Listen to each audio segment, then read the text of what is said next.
Isenção de imposto de renda. Quais são as hipóteses de isenção de imposto de renda por doença? Fique aqui até o final do vídeo e você vai saber.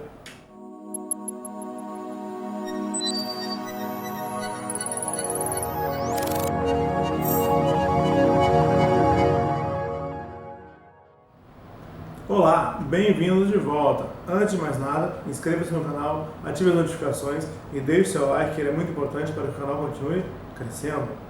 O rol de doenças que contemplam a isenção de imposto de renda estão na Lei do Imposto de Renda, a Lei 7713 de 1988. Estamos falando do artigo 6º, inciso 14 da Lei 7713 de 1988. Esse artigo nos diz que a pessoa pode estar aposentada no surgimento da doença, ou que ela pode estar já reformada, se for um militar, durante o surgimento da doença. Então, textualmente, ela não contemplou os militares da reserva, mas essa discussão já está superada porque existe informativo do STJ contemplando também a reserva dos militares. Lei 7713 de 1988, artigo 6º. Ficam isentos do imposto de renda os seguintes rendimentos percebidos por pessoas físicas: os proventos de aposentadoria ou reforma motivada por acidente de serviço e os percebidos por portadores de moléstia profissional, tuberculose ativa, alienação mental, esclerose múltipla, neoplasia maligna, cegueira, hanseníase, paralisia irreversível e incapacitante, cardiopatia grave, doença de Parkinson, espondiloartrose anquilosante, nefropatia grave, hepatopatia grave, estados avançados da doença de Paget, osteite deformante, contaminação por radiação, síndrome de imunodeficiência adquirida, AIDS, com base na conclusão da medicina especializada, mesmo que a doença tenha sido contraída depois da aposentadoria ou reforma, e também, como veremos, da reserva dos militares. O Código de Processo Civil, ao tratar de doenças graves, remete a esse artigo da isenção de imposto de renda para dizer que essas doenças aqui elencadas são as doenças que podem ser consideradas graves para fins de prioridade de tramitação. A Lei 8112, que é o Estatuto dos Servidores Públicos Civis, também traz o seu rol.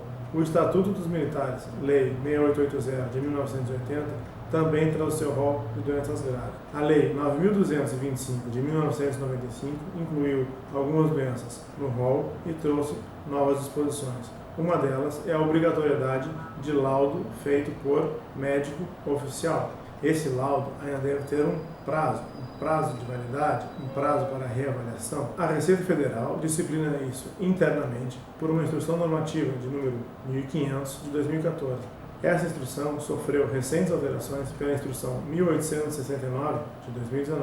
As instruções normativas da Receita mantiveram as exigências legais. Acontece que essas exigências da Lei 9250 de 95 e dessas instruções normativas da Receita poderiam, por exemplo, deixar sem a isenção de imposto de renda pessoas que tiveram câncer, pessoas que tiveram câncer de próstata, pessoas que tiveram câncer de mama e extraíram a mama, por exemplo, ou ainda pessoas que tinham apenas o vírus da AIDS e não tinham os sintomas da doença. Os aposentados devem requerer esse laudo no próprio INSS. Os funcionários públicos devem requerer esse laudo no órgão onde trabalham, se houver departamento médico. Se não houver, vão acabar indo ao INSS também. Esse laudo é padrão, e esse padrão é fixado pela Receita Federal. Ele pode ser feito no INSS ou pode ser feito por médico do SUS, dependendo da área onde a pessoa está vinculada. No âmbito dos militares, há uma portaria normativa de número 47 de 2016. Essa portaria vai disciplinar quais são os critérios médicos. Essa portaria é destinada aos médicos para dizer quando é que aquela cardiopatia vai ser considerada grave, quando é que aquele câncer tem bom prognóstico de recuperação ou mau prognóstico de recuperação. Vimos o que dizem as leis, vimos o que dizem as instruções normativas da Receita Federal sobre a isenção de imposto de renda. Agora veremos a construção jurisprudencial que veio acontecendo ao longo desses anos no STJ. Tudo começou com os doentes de AIDS. Começou porque eles não tinham sintomas da doença, mas tinham o vírus e tinham que conviver com isso a vida toda, porque não há nenhuma cura para essa síndrome. O entendimento da STJ firmava-se na desnecessidade da contemporaneidade dos sintomas para a isenção de imposto de renda. Uma pessoa que tem AIDS, ela tem AIDS para a vida toda e ela tem direito à isenção de imposto de renda de acordo com esse entendimento do STJ. Depois dos casos de AIDS, o STJ começou a estender. Depois dos casos de AIDS, o STJ começou a estender esse entendimento para alguns casos de câncer, alguns casos em que a pessoa ficava aparentemente curada. É o caso do câncer de próstata, é o caso do câncer de mama. Às vezes a pessoa perdia a mama, às vezes a pessoa tinha alguma disfunção em razão da perda da próstata. E mesmo que não houvesse a retirada completa da mama, mesmo que não houvesse nenhuma disfunção em razão da ausência da próstata, o STJ entendia que pelo que a pessoa passou, pelo que a pessoa sofreu, existia uma situação humanitária aqui e ela deveria ter a isenção de imposto de renda, independentemente de ela estar hoje com uma vida razoavelmente bem e ainda independentemente da possibilidade de recidiva dos sintomas.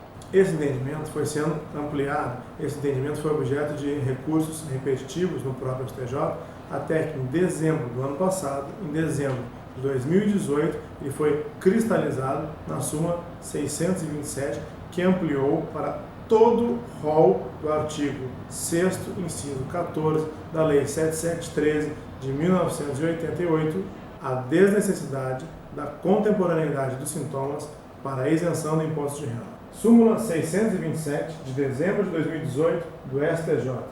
O contribuinte faz jus à concessão ou à manutenção da isenção do imposto de renda, não se lhe exigindo a demonstração da contemporaneidade dos sintomas da doença, nem da recidiva da enfermidade. Esse rol do artigo 6º, inciso 14, da Lei 7713 de 88, é taxativo, o que quer dizer somente aquelas doenças elencadas naquele artigo podem ter isenção de imposto de renda. O Estatuto dos Servidores tem a sua lista de doenças graves? Ok. O Estatuto dos Militares tem a sua lista de doenças graves? Ok. Cada um terá os seus desdobramentos. O CPC indica a própria lista para prioridade de tramitação? Certo. No Estatuto dos Militares teremos desdobramento para reforma, para posto acima, mas isenção de imposto de renda, artigo 6º da Lei 7713 de 1988, em seu inciso 14. Sobre a isenção de imposto de renda, ainda há muita judicialização, ainda há muitos indeferimentos administrativos. Lembrando que perante o INSS há a necessidade do requerimento administrativo antes do ajuizamento de qualquer ação. Há casos que a administração pública demora tanto tempo para responder ao requerimento que justifica a judicialização também. Outra coisa, pagamento de atrasados. Administrativamente, não se verá pagamento de atrasados. Você vai ter a implementação dali para frente e judicialmente poderá discutir o pagamento de atrasados. Esse foi o vídeo de hoje. Inscreva-se no canal, ative as notificações e deixe seu like, ele é muito importante para que o canal continue crescendo. Propague essa ideia.